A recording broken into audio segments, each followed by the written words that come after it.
Mesdames, Messieurs d'Ayoubi Média, bonjour et bienvenue sur cette édition du journal. D'abord les titres. Depuis Tolmanté de ce jeudi 3 juillet 2025, des violents combats opposent les forces mutualisées FARDC et UPDF au Maïmaï, Moala. Nous sommes dans les territoires de Lubero. Les détails s'assurent dans cette édition du journal. Et puis après Martin Fayoulou, Félix Tshisekedi a réussi en audience Adolfo Muzito, patron du parti politique Nouvel-Élan. Ce cadre politique affirme qu'il est prêt de rejoindre le gouvernement d'union nationale qui sera bientôt mis en place. Voilà donc tout pour les titres. Mesdames, Messieurs, installez-vous pour les détails.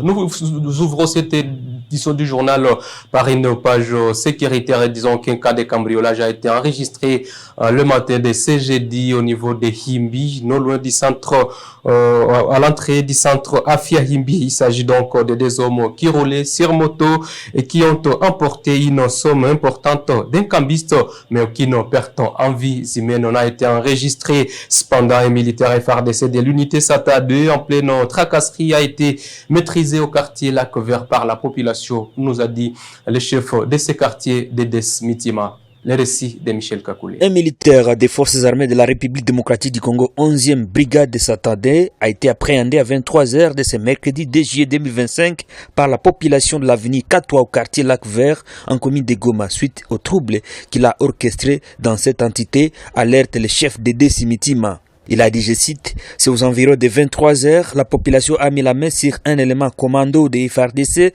longtemps camouflé dans la même population sur l'avenue Katoa au Lac Vert. Il va s'exposer à cause de la famine. Son voisin lui a privé à manger. Du coup, il a créé une panique en blessant ces derniers à la tête. Il a également blessé d'autres personnes. Par le fait, son secret caché de son état est devenu comme celui des Polichinelles. » Mentionne l'alerte du chef de l'entité. Comme un seul homme, la population de cette avenue est mobilisée et a réussi à les maîtriser et l'acheminer directement auprès des services de sécurité pour le mettre hors d'état de nuire, poursuit l'alerte. Il faut dire également que des éléments non encore identifiés ont braqué un cambiste sur le long de la route misée dans ce qu'on appelle communément rue de la Bière. Aucune perte en vie humaine n'a été enregistrée, ni de blessés cependant. Les cambrioleurs ont tout emporté. Plusieurs élèves sur la même avenue ont été obligés d'aller passer leurs examens sous un choc et un traumatisme énorme. En territoire de Nyiragongo, dans la chefferie de Bukumu groupement Munigi, village Biungo, un homme a été assassiné à son domicile la nuit du 2 au 3 juillet 2025. Et toujours sécurité dans cette édition du journal depuis 6h DC, jeudi 3 juillet 2025, de violents combats opposent les forces mutualisées FARDC et UPDF aux miliciens Maïmaï Mola. Ces combats se déroulent à Mabambi, chef-lieu du groupement Mola, en chefferie de Bassouaga, dans les territoires de Lubero. Suivez. Depuis 6h de ce jeudi 3 juillet 2025, des violents affrontements opposent les forces mutualisées FARDC UPDF aux miliciens Maïmaï Mola. Des combats se déroulent à Mabambi, chef-lieu du groupement Mola, en chefferie de Bassoa, dans les territoires de Lubero. Des détonations d'armes lourdes et légères se font entendre depuis la zone devenue le théâtre des combats depuis ce jeudi matin. Conséquence, les localités Loge, l'axe routier Moussingiri, Bouinga sont vidées de leurs occupants. Il s'agit notamment de Maboya, Ngulo, Kivua, Mabambi, Kalundu, pour ne citer que celle-ci. Si certains ont pris la direction de Boutembo, d'autres se sont dirigés à Muhangi, Lutembe, Moussamba, Moussienene, où ils vivent sans assistance. À la suite de ces affrontements, les activités socio-économiques restent paralysées dans la zone, rapportent nos sources. Les candidats finalistes, infirmiers, techniciens de labo, assistants, pharmacie et accoucheuses venus de Rutshuru, Massissi et de la ville de Goma participent au jury national depuis le mercredi de juillet 2025. Le lancement de ces épreuves a été présidé par la conseillère du gouverneur en matière d'éducation, Madame Chantal Mouré-Katete, que je vous demande de suivre dans cette édition du journal. Vous serez demain infirmier, technicien, sage-femme et bien plus encore. Des piliers d'espoir formés non seulement pour soigner, mais aussi pour écouter, soutenir et rassurer. Au nom du gouvernement provincial, sous l'administration de la FCM 23, je vous exprime toute notre fierté et notre soutien indéfectible. Vous incarnez l'espérance, la compétence et l'engagement.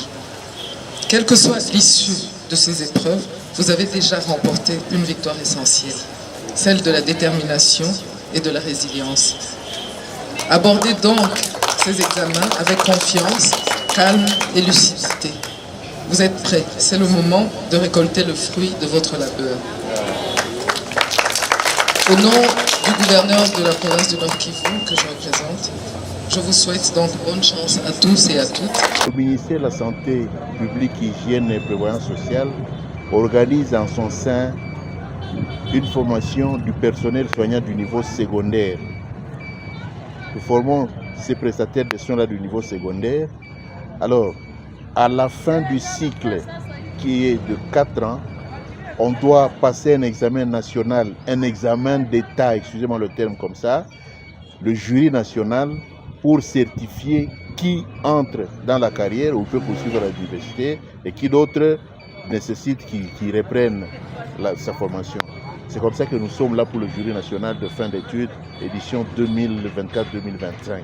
Et puis dans cette édition du journal, un rapport de l'ONU affirme que le Rwanda et la FCM 23 construisent un État parallèle dans l'Est de la République démocratique du Congo pour contrôler les ressources territoires malgré l'accord de paix signé vendredi 27 juin 2025. Suivez. L'objectif ultime est d'obtenir le contrôle total du commerce des matières premières dans cette zone, selon le nouveau rapport du groupe d'experts de l'ONU. Le même rapport ajoute que Kagame s'oriente vers l'annexion de l'Est du Congo. En réaction, le gouvernement rwandais, par l'intermédiaire de son porte-parole Yolande Makolo, a critiqué ce nouveau rapport d'experts de l'ONU qui affirme que l'armée rwandaise collabore avec la FCM 23 et lui donne même des instructions. Kigali affirme que ce rapport est biaisé.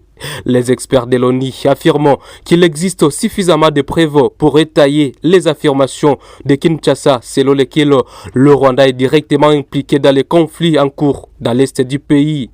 La FCM 23 prévoit ainsi une conférence de presse ce jeudi afin d'éclairer l'opinion à ces points. Le mouvement pourrait également donner sa position au sujet de l'accord de paix signé le 27 juin dernier à Washington entre le Rwanda et la République démocratique du Congo. Et pour finir cette édition du journal, nous nous rendons à Kinshasa où après Martin Fayoulou, Félix Tshisekedi a réussi en audience Adolfo Muzito, patron du parti politique Nouvel-Élan. Ce candidat malheureux aux élections présidentielles de 2023 a montré sa volonté de vouloir faire partie du probable gouvernement d'union nationale. Le patron de Nouvel-Élan a affirmé sa disponibilité de participer à un gouvernement d'union nationale. Concernant sa participation à un éventuel gouvernement de large union nationale, Adolphe Muzito a déclaré à la presse présidentielle, je cite, « J'ai donné ma position pour dire que j'étais disposé à participer à la formation du gouvernement. Pour moi, il est important que mes idées soient prises en compte dans la mesure du possible. » Il a ainsi sollicité au chef de l'État d'importantes réformes. Je propose que le président de la République voit la possibilité d'organiser un dialogue aujourd'hui ou demain. Mais le plus important est qu'il engage des réformes importantes qui permettent de faire avancer le pays. Au cours de cette audience, il dit avoir salué les performances réalisées par Tshisekedi. Adolfo Muzito a en outre salué le leadership du président de la République pour les contrats économiques en vie entre la République démocratique du Congo et les États-Unis d'Amérique. Et c'est la fin de cette édition de Journal. Mesdames, Messieurs, merci à vous tous de nous avoir regardés de partout. Retenez que l'actualité en continue sur toutes les plateformes de Youbi Media. Abonnez-vous pour ne rien rater. Au revoir.